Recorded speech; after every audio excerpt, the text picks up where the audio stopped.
Hello students, good morning. आज का हमारा चैप्टर होगा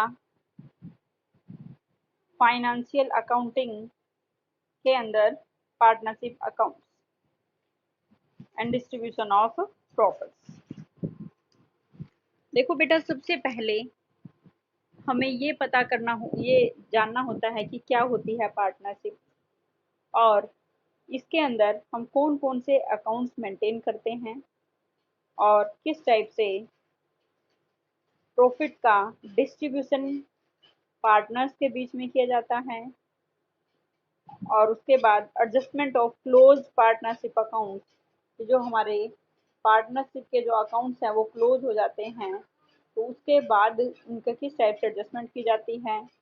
और guarantee of profits to a firm to a partner, और पार्ट जो हमारे पार्टनर्स हैं उनको प्रॉफिट में से किस प्रकार से गारंटी दी जाती है। इस टॉपिक में ये सारी बातें पढ़ेंगे हम, ठीक है। तो सबसे पहले what do you mean by partnership. Partnership क्या है? देखो बेटा जी, पार्टनरशिप क्या होती है कि दो या दो से अधिक व्यक्तियों के मध्य पारस्परिक संबंध है, ठीक है। संबंध किस टाइप का है? बिजनेस से रिलेटेड संबंध है।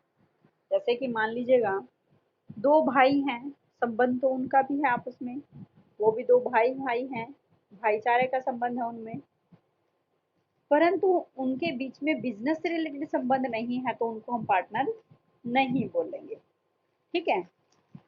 फिर दूसरी बात, अगर मान लीजिएगा दो भाई हैं, दोनों ने बिजनेस एक कोई इकट्ठा मिल करके बिजनेस कर रहे हैं, वो दोनों अलग अलग हैं और उन दोनों ने मिल करके एक बिजनेस स्टार्ट किया है, दोनों ने उसमें पूंजी लगाई है, तो हम उनको पार्टनर कहेंगे, अदरवाइज हम उनको पार्टनर नहीं कहेंगे, ठीक है।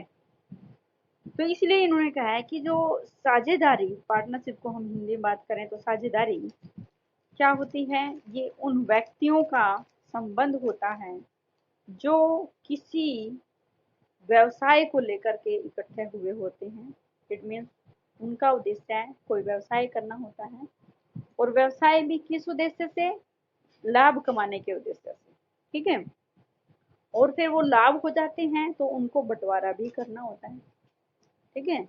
ऐसा नहीं है कि वो दोनों हैं, ठीक है भाई बिजनेस कर रहे हैं, बिजनेस आ गया, साथ में प्रॉफिट भी है उनका ऑब्जेक्टिव, वो भी हो गया, बट लास्ट में उस प्रॉफिट को वो बांट नहीं रहे हैं, ठीक है। क्योंकि वो कहते हैं कि नहीं नहीं भाई हैं हम दोनों, तो हम प्रॉफिट को क्यों बांटे, दोनों का इकट्ठा ही है, तो उस कंडीशन में फिर हम उनको पार्टनर नहीं कहेंगे। इट मीन्स बिजनेस होना चाहिए, उद्देश्य प्रॉफिट कमाना होना चाहिए, और फिर उस प्रॉफिट को बांटना भी होना चाहिए, तो ही हम उनको पार्टनर कहेंगे, अदरवाइज पार्टनर नहीं कहेंगे, ठीक है।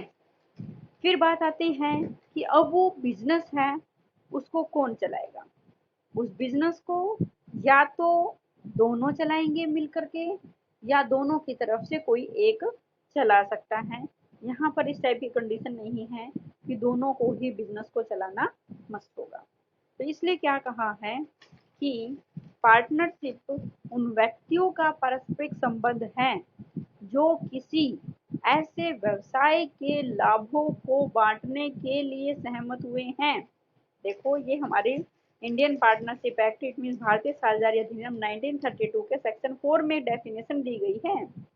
उस डेफिनेशन में उन्होंने स्पष्ट लिखा है कि साझेदारी उन व्यक्तियों, व्यक्ति अब एक तो होगा नहीं, व्यक्तियों दो हो सकते हैं या दो से ज्यादा हो सकते हैं, उनका संबंध है जो किसी ऐसे व्यवसाय को लाभों को बांटने के लिए सहमत हुए हैं, जो उन सब के द्वारा अथवा उनमें से किसी एक के द्वारा सबकी ओर से संचालित किया जाता है, ठीक है। इट मीन्स वो बिजनेस है या तो सभी चलाएंगे या सबकी तरफ से कोई उनमें से कोई एक उस बिजनेस को ऑपरेट कर सकता है। तो आई थिंक मीनिंग क्लियर हुआ होगा साझेदारी का। तो इसलिए कहा जाता है कि बात यहाँ पे आती है कि साझेदारी कब तक टिकी रहेगी, जब तक हमारी साझेदारी जो फर्म के अकाउंट हैं वो फेयरली रखे जाएंगे, ठीक है, खाते शुद्ध होंगे और बहुत ही अच्छे मतलब न्यायपूर्ण ढंग से रखे जाएंगे, तो ही पार्टनरशिप बोली जाएगी। अदरवाइज पार्टनरशिप नहीं बोली जाएगी, मतलब अदरवाइज हमारी पार्टनरशिप खत्म हो जाएगी। क्यों? क्योंकि तभी साझेदारों में आपस में विश्वास बना रहेगा। अगर विश्वास खत्म हो जाता है तो पार्टनरशिप खत्म हो जाती है, ठीक है। तो साझेदारी खातों को व्यवसाय का सच्चा और सही चित्र प्रस्तुत करना चाहिए। इसके लिए भारतीय अधिनियम, इट मीन साझेदारी अधिनियम, सॉरी, पार्टनरशिप एक्ट 1932, ठीक है, में डेफिनेशन दी गई है, जो कि मैंने आप लोगों को अभी बताई, ठीक है।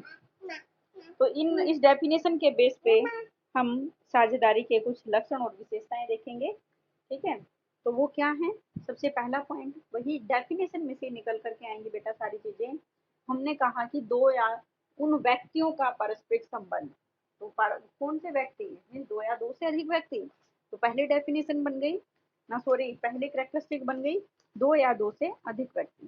साझेदारी स्थापित करने के लिए कम से कम दो व्यक्तियों का होना बहुत जरूरी होता है। दो से कम होंगे तो पार्टनरशिप नहीं बोली जाएगी, वो एकल व्यवसाय हो जाएगा, ठीक है। साझेदारी में साझेदारों की अधिकतम संख्या के बारे में अभी कोई डेफिनेशन नहीं है कि मैक्सिमम कितने बंदे होंगे, परंतु फिर भी कंपनी एक्ट 2013 के अकॉर्डिंग देखें तो किसी भी साझेदारी में 50 से अधिक साझेदार नहीं हो सकते, ठीक है। नेक्स्ट पॉइंट आ जाता है फिर कि agreement between the partners. Partners के बीच में एग्रीमेंट। साझेदारी क्या है? एक आपसी एग्रीमेंट है और इसकी उत्पत्ति किससे होती है? ठहराव से होती है, एग्रीमेंट से होती है, न कि कानून से। मतलब कहने का क्या है, अगर हम सिंपल सा एग्जांपल देखें तो इसमें क्या होता है कि मान लीजिएगा कि कोई भी दो व्यक्ति, अभी मैंने दो भाइयों का एग्जांपल दिया था कि अगर वो बिजनेस स्टार्ट करना चाहते हैं तो वो उन दोनों की आपसी सहमति है, उस आपसी सहमति के आधार पर ही वो अपना बिजनेस स्टार्ट कर सकते हैं। तो इसके लिए उनको कानून की हेल्प नहीं लेनी पड़ती कि कोई कानूनी कार्यवाही करनी पड़ेगी तो ही हमारी पार्टनरशिप स्टार्ट होगी। नो, ये क्या होता है, उनके आपसी ठहराव से होती है, ना कि कानून से, ठीक है। बट जबकि हम कंपनी वगैरह अगर स्टार्ट करते हैं और कंपनी के अंदर अगर हम अपना रजिस्ट्रेशन कराना चाहते हैं तो उसके लिए बहुत सारी फॉर्मेलिटीज की जरूरत होती है, ठीक है। तो इसलिए क्या कहा है कि जो साझेदारी है ठहराव का परिणाम होता है, ठीक है, कानून से नहीं, उसकी उत्पत्ति कानून से नहीं होती। इसके लिए जबकि इसके विपरीत संयुक्त जो हिंदू परिवार हैं, ठीक है, ज्वाइंट अनडिवाइडेड फैमिलीज के बारे में अगर हम बात करें तो उनकी उत्पत्ति कानून से होती है, ठहराव से नहीं। जैसे संयुक्त हिंदू परिवार की उत्पत्ति इन्होंने कहा है, जैसे मान लीजिएगा अगर हम एग्जाम्पल भी ले लेते हैं कि अगर कोई जैसे किसी को अगर पारिवारिक सदस्य बनाना है, ठीक है, तो उसके लिए क्या होता है कि उसके लिए रजिस्ट्रेशन वगैरह कराना पड़ता है, उसकी उत्पत्ति ठहराव से नहीं होती। जैसे मान लीजिएगा जैसे अनाथ आश्रम वगैरह हैं, ठीक है, तो यहाँ से अगर कोई व्यक्ति बच्चा गोद लेना चाहता है या फिर वहाँ देना चाहता है तो उसके लिए एक प्रॉपर रजिस्ट्रेशन फॉर्म फिल करना पड़ता है, कंप्लीट प्रोसीजर फॉलो करना होता है, तभी मतलब वो बन सकता है, ठीक है। अदरवाइज संयुक्त हिंदू फैमिली का सदस्य भी नहीं बना जा सकता। और ये जो ठहराव होते हैं ये मौखिक या फिर लिखित दोनों में से किसी भी टाइप के हो सकता है। तो हमने क्या कहा कि जो ये ठहराव हमारे रिटन और ओरल दोनों टाइप के हो सकते हैं, बट इस ठहराव के अनुसार ही जो साझेदारी के आपसी अधिकार है दायित्व निश्चित होते हैं। मीन जब तक आपस में एग्रीमेंट नहीं होगा, जो भी हमने बिजनेस करना है उस बिजनेस से रिलेटेड हमें हर टाइप के एग्रीमेंट करने होंगे। जब तक एग्रीमेंट नहीं होगा ना तो हम किसी के लिए उसके राइट्स डिसाइड कर सकते हैं, अधिकार डिसाइड कर सकते हैं, और ना ही उसकी लाइबिलिटीज डिसाइड कर सकते हैं, ठीक है। तो इसलिए उन दोनों के बीच में एग्रीमेंट होना बहुत ज़्यादा जरूरी होता है, ठीक है। नेक्स्ट पॉइंट है व्यवसाय की उपस्थिति से लाभ कमाने का उद्देश्य। हमने डेफिनेशन में पढ़ी थी, जो किसी ऐसे व्यवसाय, ठीक है ना, तो इसका मतलब कहने का क्या है व्यवसाय की उपस्थिति होनी चाहिए और उनका ऑब्जेक्टिव क्या होना चाहिए, लाभ कमाना होना चाहिए। जब तक ऑब्जेक्टिव लाभ कमाना नहीं होगा तो हम उसको साझेदारी व्यवसाय नहीं कहेंगे। क्यों? क्योंकि मान लीजिएगा आप जैसे धर्मार्थ संस्थाएं हैं, मंदिर हैं, ट्रस्ट हैं, तो ये सब क्या है, ये समाज सेवा के लिए खोली जाती हैं, ठीक है, धर्मशालाएं हैं, तो ये इनका उद्देश्य लाभ कमाना नहीं होता। तो इसलिए जब तक उद्देश्य लाभ कमाना नहीं होगा तब तक हम उनको पार्टनरशिप नहीं कहेंगे, ठीक है। नेक्स्ट पॉइंट आ जाता है शेयरिंग ऑफ प्रॉफिट्स। अब वही मैंने आपको एक बताया भी था कि जब तक उद्देश्य लाभ कमाना तो है परंतु उनका बंटवारा करना नहीं है तो भी हम उसको पार्टनरशिप नहीं करेंगे कहेंगे। इसलिए कि जो भी बिजनेस के अंदर व्यवसाय मीन्स बिजनेस के अंदर प्रॉफिट्स होते हैं, उन प्रॉफिट्स के लाभों का बंटवारा भी होना जरूरी होता है, ठीक है। अभी एग्जांपल दिया कि कुछ व्यक्ति हैं जैसे धार्मिक संस्थाएं या दान देने संबंधी एग्रीमेंट कर लेते हैं, तो इसे साझेदारी नहीं कहेंगे क्योंकि वो तो हमने अपनी इच्छा से किसी को दान दिया है, ठीक है। तो इस टाइप की जो ऑर्गेनाइजेशन होती हैं वो पार्टनरशिप नहीं बोले जाती, ठीक है। सो जाओ। नेक्स्ट पॉइंट आ जाता है फिर स्वामी और एजेंट का संबंध। हमने कहा कि हर एक पार्टनरशिप है, इसके अंदर जो पार्टनर्स हैं और जो बिजनेस है उन दोनों के बीच में क्या होता है, स्वामी और एजेंट का संबंध होते हैं। प्रत्येक साझेदार इट मीन हर एक साझेदार फर्म का एजेंट होता है क्योंकि वो फर्म के लिए काम करता है, बिजनेस के लिए काम करता है, और वो स्वामी भी होता है। क्यों? क्योंकि वो बिजनेस के अंदर पैसा लगाता है। इसलिए देखो दे भी दिया एजेंट इसलिए क्योंकि वह अपने कार्यों से अन्य साझेदारों के को बाध्य कर सकता है। इट मीन जो वो काम करता है उसको दिखा करके वो अदर पार्टनर्स को भी काम करने के लिए बाध्य कर सकता है या फिर उसके बदले में वो रेमुनरेशन प्राप्त कर सकता है। और स्वामी इसलिए क्योंकि वह स्वयं अन्य साझेदारों के कार्यों से बाध्य होता है या फिर वो बिजनेस में कैपिटल लगाता है, तो इस पॉइंट ऑफ व्यू से भी हम कह सकते हैं। नेक्स्ट पॉइंट होता है व्यवसाय का संचालन सभी द्वारा अथवा सभी की तरफ से कुछ साझेदारों द्वारा किया जा सकता है। इट मीन जो बिजनेस है carried on by all and any of them acting for all। क्या कहता है, हमने कहा कि जो बिजनेस है या तो सभी पार्टनर्स मिलकर के करेंगे या फिर किसी पार्टनर के द्वारा अन्य पार्टनर्स की सहमति से बिजनेस को ऑपरेट किया जाएगा, ठीक है। तो सभी साझेदार फर्म के कारोबार के संचालन में भाग ले सकते हैं और प्रत्येक साझेदार फर्म के लिए किए गए अन्य साझेदारों के कार्यों के लिए बाध्य होगा, ठीक है। तो बेटा जी अगर ये सारी फीचर्स मिलेंगी, कैरेक्टरिस्टिक्स मिलेंगी तो ही हम पार्टनरशिप कह सकते हैं, अदरवाइज हम पार्टनरशिप नहीं कहेंगे। इट मीन्स अगर इनमें से एक भी जो पॉइंट है मिसिंग होगा या किसी भी एक करेक्टरिस्टिक्स को फॉलो नहीं किया जाएगा तो हम उस केस में उसको पार्टनरशिप नहीं कहेंगे, ठीक है। नेक्स्ट पॉइंट आ जाता है फिर हमारा पार्टनरशिप डीड। अब पार्टनरशिप डीड क्या होती है, साझेदारी संलेख। जैसे कि हमने कहा कि बिजनेस है, जो व्यवसाय है, पार्टनरशिप है, वो ठहराव का परिणाम है। इट मीन्स दोनों के बीच में एग्रीमेंट होना जरूरी है। अब वो एग्रीमेंट कैसा हो सकता है, वो रिटन भी हो सकता है और ओरल भी। बात कहने का क्या है, अगर हम इसको बिल्कुल सिंपल सी लैंग्वेज में बात करें कि हमने कोई भी बिजनेस स्टार्ट करना है तो बिजनेस स्टार्ट करने के लिए हमें हर एक वो बात जो कि बिजनेस के अंदर होनी चाहिए वो या तो लिख लेनी चाहिए या डिस्कशन कर लेना चाहिए, परंतु फिर भी हम फ्यूचर के झगड़ों से बचने के लिए उनको लिख लेते हैं।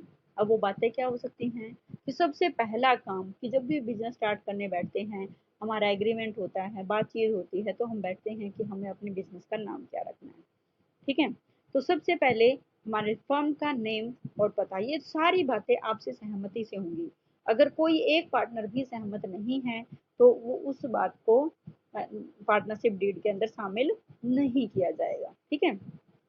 तो सबसे पहला पॉइंट है name and address of the firm, कि फर्म का एड्रेस क्या होगा और वो उसका नेम क्या रखा जाएगा, ठीक है। तो सभी साझेदार मिलकर के फर्म का नेम रखेंगे और ये डिसाइड करें कि हमें अपना बिजनेस कहाँ पर स्टार्ट करना है।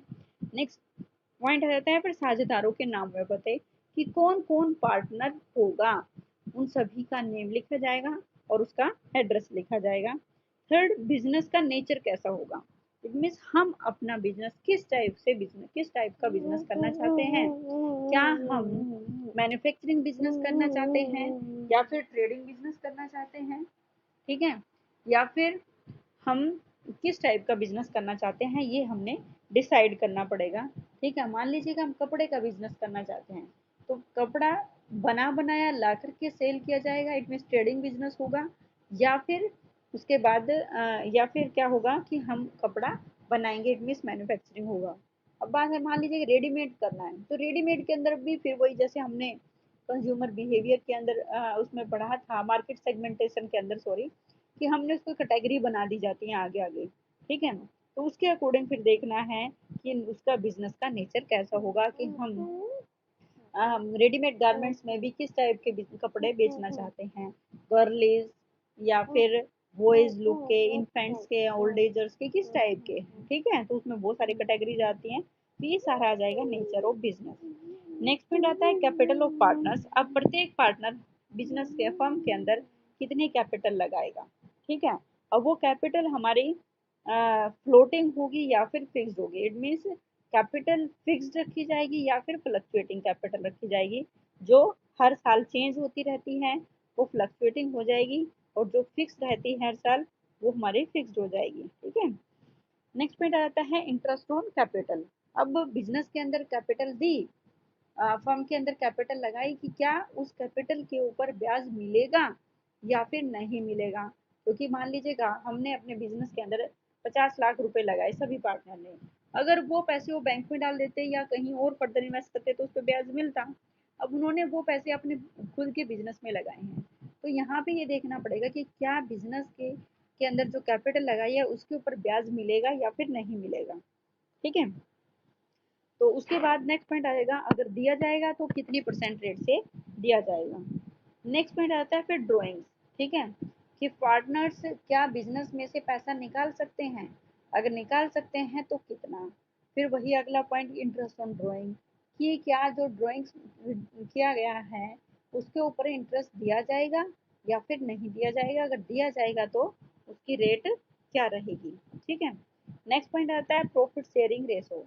इट मीन्स जो ये अनुपात है, ये रेशो है जिसमें हमने ये डिसाइड करना है कि हमारे जो बिजनेस के अंदर जो प्रॉफिट्स होंगे वो किस रेशो में बांटे जाएंगे। ठीक है, नेक्स्ट सैलरी, कि प्रत्येक पार्टनर को कितना वेतन दिया जाएगा या नहीं दिया जाएगा, ये भी डिसाइड होगा, और अगर दिया जाएगा तो किस रेट से दिया जाएगा।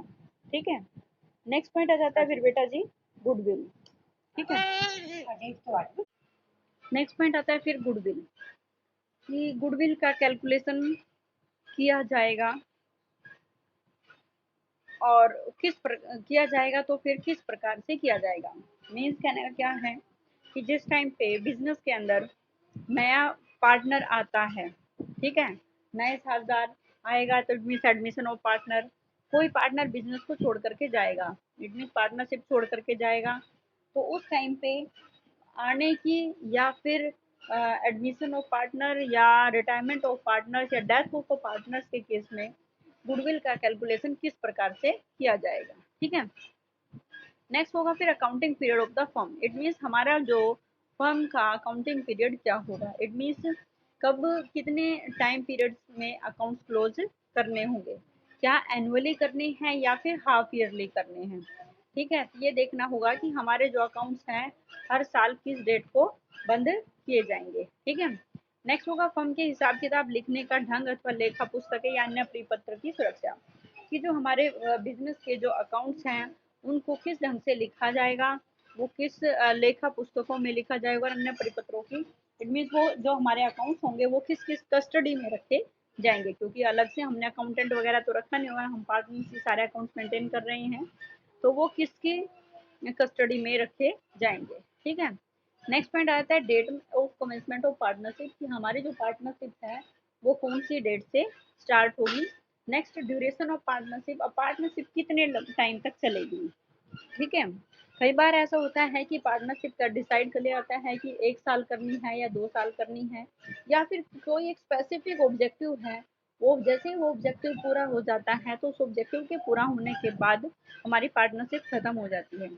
तो इसलिए कहा है कि जो ड्यूरेशन ऑफ पार्टनरशिप क्या होगा कि मीन्स फर्म की जो स्थापना है कितने समय के लिए की जाएगी, और उसका डिसोल्यूशन अगर होगा, इट मीन समापन होगा, तो वो कौन से मेथड के थ्रू समापन किया जाएगा। नेक्स्ट होगा use of decision of Garner versus Murray. ये नियम मैं आपको आगे बताऊंगी। ये किस टाइम पे किया जाता है कि जब मान लीजिएगा कोई पार्टनर है वो इंसॉल्वेंट हो जाता है, तो उसके जो बैड डेट्स वगैरह होते हैं या उसके कैपिटल है उसको किस टाइप से हमने सॉल्यूशन करना है या किस टाइप से उनका अकाउंटिंग ट्रीटमेंट होगा, वो गर्नर और वर्सेस मुर्रे का। इट मीन्स कहने का क्या होता है कि गर्नर और मुर्रे नियम कब अप्लाई होता है, जब कोई पार्टनर दिवालिया हो जाता है और या उसके ऊपर किसी बैड डेट्स बहुत ज़्यादा हो जाते हैं। ठीक है। नेक्स्ट होगा बैंक में खाते, कि बैंक में फर्म के नेम से अकाउंट ओपन किया जाएगा या फिर किसी पार्टनर के नेम से। ठीक है। और अगर पार्टनर्स के नेम से किया जाएगा या फर्म के नेम से अकाउंट ओपन किए जाएंगे तो चेक पर किसके सिग्नेचर होंगे, ये सारी बातें हमने देखनी होंगी। ठीक है। नेक्स्ट पॉइंट आ जाता है बैंक अकाउंट। ठीक है। बैंक में जो अकाउंट ओपन किए जाएंगे वो फर्म के नेम से किया जाएगा या फिर किसी पार्टनर के नेम से किया जाएगा। ठीक है। नेक्स्ट पॉइंट आ जाता है फिर साझेदार के प्रवेश के नियम। इट मीन जब भी पार्टनरशिप के अंदर कोई नया पार्टनर आएगा तो उस टाइम पे कौन कौन से रूल फॉलो करने हैं, और कोई पार्टनर रिटायरमेंट लेता है तो कौन से रूल्स फॉलो किए जाएंगे, और उसको जब नया पार्टनर आएगा तो वो अपने हिस्से कितनी कैपिटल और कितनी गुडविल लाएगा, और अगर कोई पार्टनर जा रहा है रिटायरमेंट ले रहा है तो वो उसके उसका उसका पेमेंट है लाइव कैसे किया जाएगा, कैपिटल का और गुडविल का पेमेंट किस प्रकार से किया जाएगा। नेक्स्ट आएगा सेटलमेंट ऑफ डिस्प्यूट। अगर पार्टनर्स के बीच में किसी भी टाइप का कोई भी डिस्प्यूट हो जाता है तो उस डिस्प्यूट इट मीन झगड़े का निपटारा किस टाइप से करना है। तो ये सारी बातें हमने किस में लिखनी है, पार्टनरशिप डीड के अंदर लिखनी है। नेक्स्ट पॉइंट आता है rules applicable in the absence of partnership deed. बात ध्यान से देखेंगे कि मान लीजिएगा हमने पार्टनरशिप स्टार्ट कर दी, और पार्टनरशिप स्टार्ट करने से पहले ना तो हमने पार्टनरशिप डीड बनाई, ठीक है, इवन की कोई मौखिक बातचीत भी नहीं की। इट मीन हमने किसी भी टाइप से किसी भी पॉइंट पे कोई भी डिस्कशन भी नहीं किया, तो उस केस में कौन कौन से रूल्स अप्लीकेबल होंगे। ठीक है। तो यहाँ पे देखना है कि मान लीजिएगा कोई पार्टनर है, कोई साझेदारी, मान लीजिएगा पार्टनरशिप के अंदर पार्टनर्स के बीच में किसी भी टाइप का कोई साझेदारी संलेख नहीं बनाया जाएगा। ठीक है। तो 1932 एक्ट, पार्टनरशिप एक्ट 1932 में कुछ रूल्स दिए हुए हैं वो अप्लाई करने पड़ेंगे।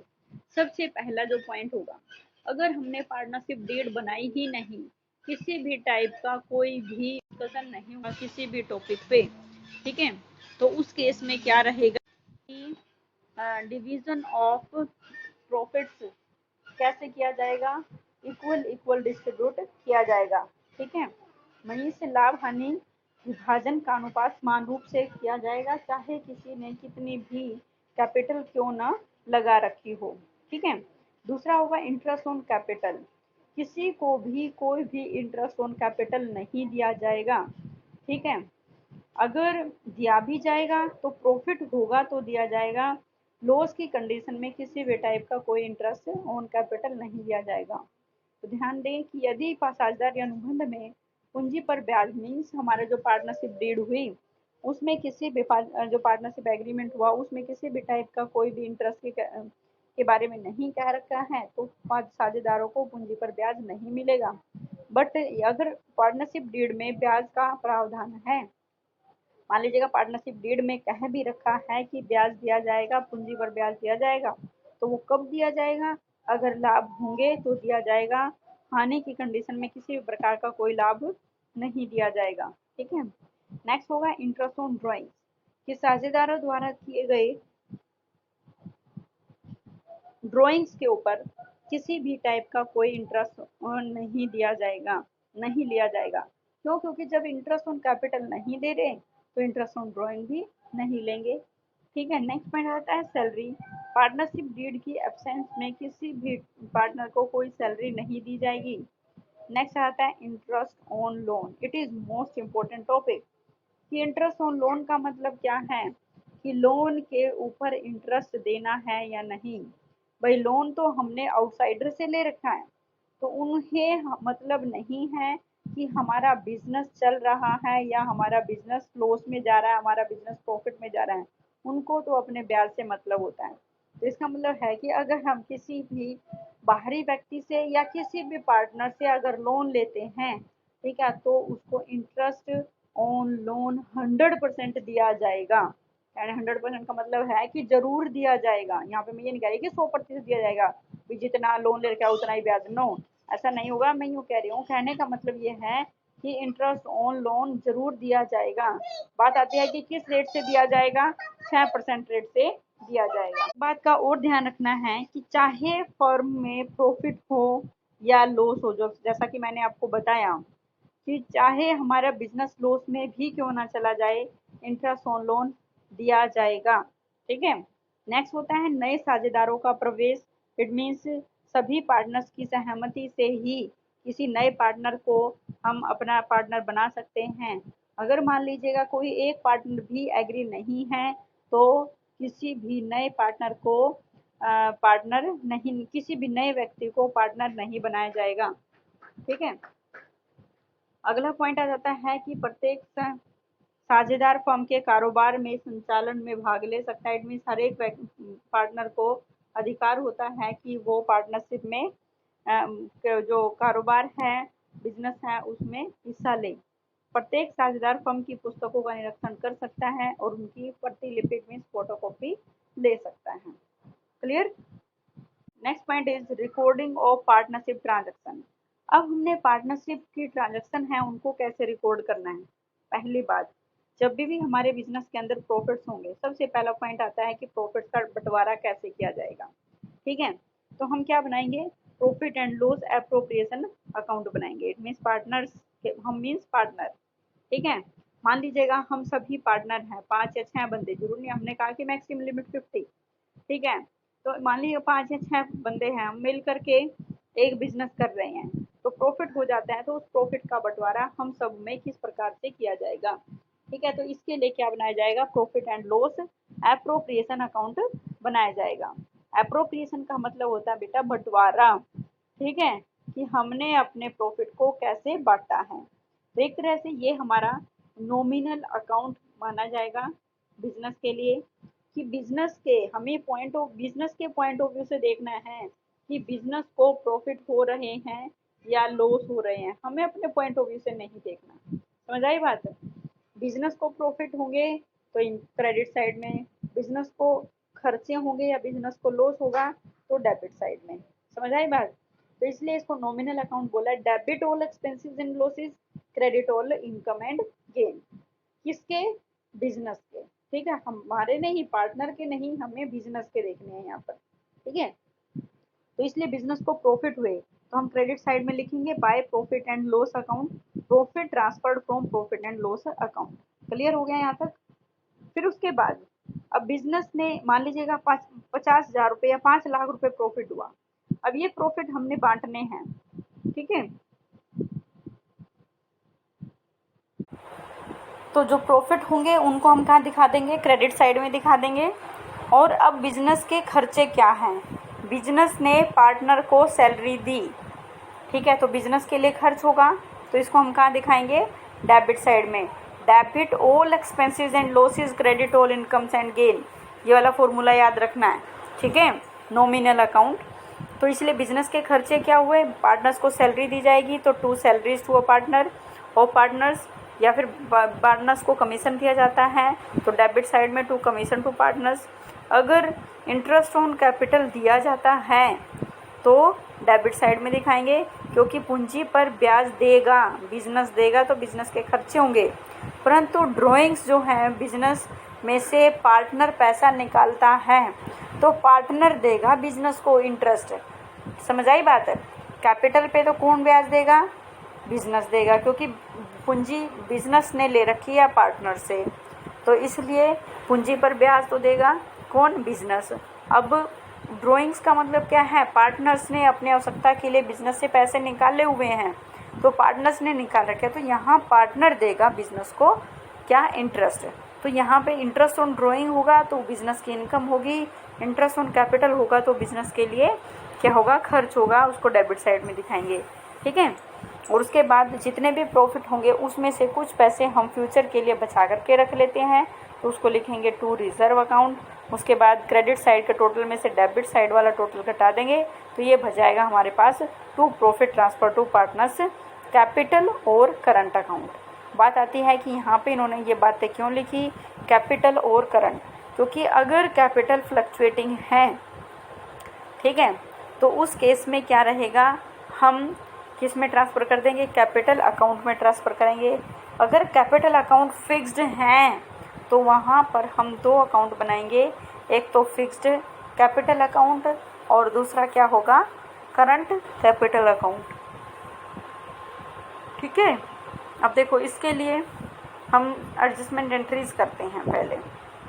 तो देखो कैपिटल अकाउंट्स देखेंगे, कैपिटल अकाउंट्स ऑफ पार्टनर्स, कि पार्टनर्स का कैपिटल अकाउंट कितने टाइप के होते हैं।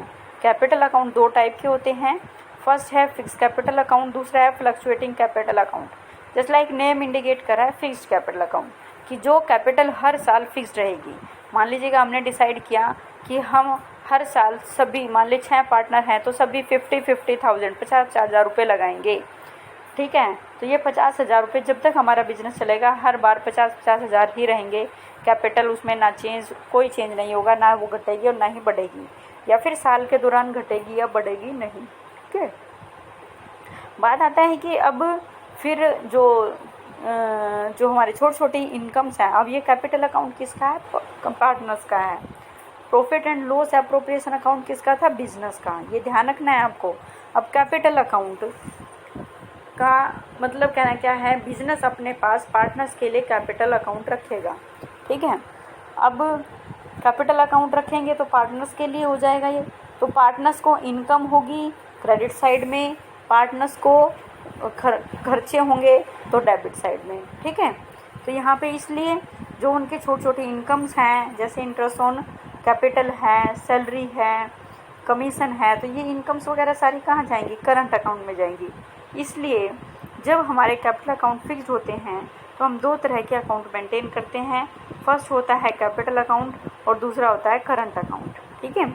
तो व्हेन कैपिटल आर फिक्स्ड, तो सबसे पहला कैपिटल अकाउंट में, इसमें तो सिर्फ और सिर्फ कैपिटल जाएगी, कैपिटल में बढ़ोतरी होगी तो क्रेडिट साइड में डाल देंगे और कैपिटल घटेगी तो डेबिट साइड में। एक बात ध्यान रखना बेटा, कैपिटल का बैलेंस हमेशा क्रेडिट होता है, डेबिट भी हो सकता है।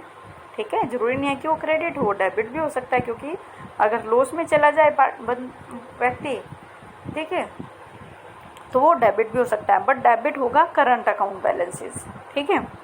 तो इसलिए कैपिटल का बैलेंस फिक्स्ड है और सॉरी क्रेडिट है, तो इसलिए अगर कैपिटल बढ़ेगी, मैंने आप लोगों को एक फॉर्मूला बताया था कि क्रेडिट है तो बढ़ेगी तो और क्रेडिट करेंगे, घटेगी तो हम क्या करेंगे, डेबिट।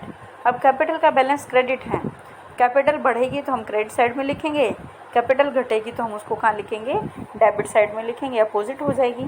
तो इसलिए by balance BD opening balances plus by additional capital by cash और bank additional capital, it means ये डिसाइड हो जाता है कि सभी पार्टनर कुछ अमाउंट और लेकर के आएंगे एज अ कैपिटल। मान लीजिए कैसे स्टार्टिंग में 50,000 रुपये लगाए, अब बाद में डिसाइड हुआ कि सभी 20,000 रुपये और देंगे, तो जो एडिशनल कैपिटल आई तो वो क्या लिखेंगे, बाय कैश आएगी या फिर बाय चेक।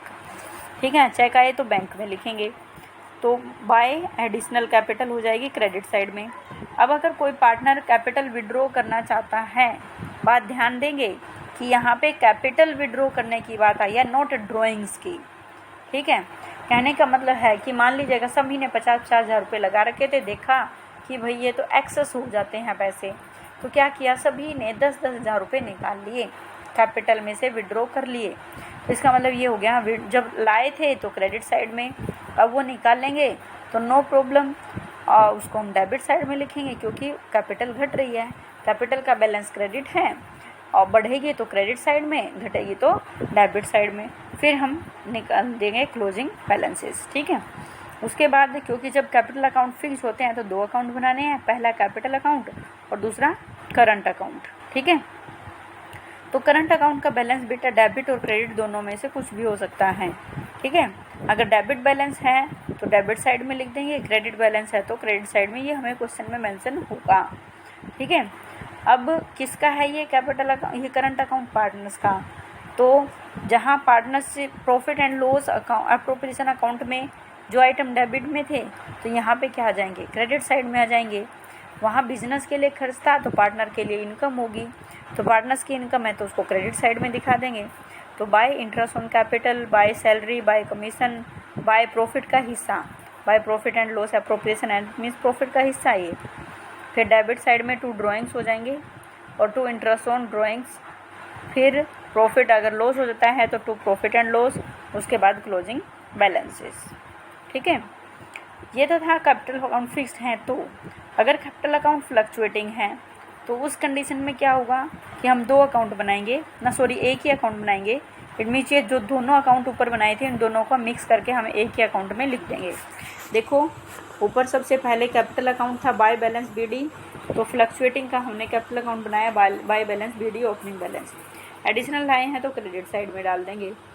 फिर करंट, वहाँ पे करंट अकाउंट बैलेंसेस नहीं होंगे, अगर कैपिटल अकाउंट फ्लक्चुएटिंग है तो वहाँ करंट अकाउंट बैलेंसेस नहीं होंगे तो इसलिए छोड़ देंगे। फिर बाय इंटरेस्ट ऑन कैपिटल आ जाएगा। ठीक है, by salary, bye commission, it means जो ऊपर करंट अकाउंट में थे वो सारे आइटम्स यहाँ नीचे आ जाएंगे।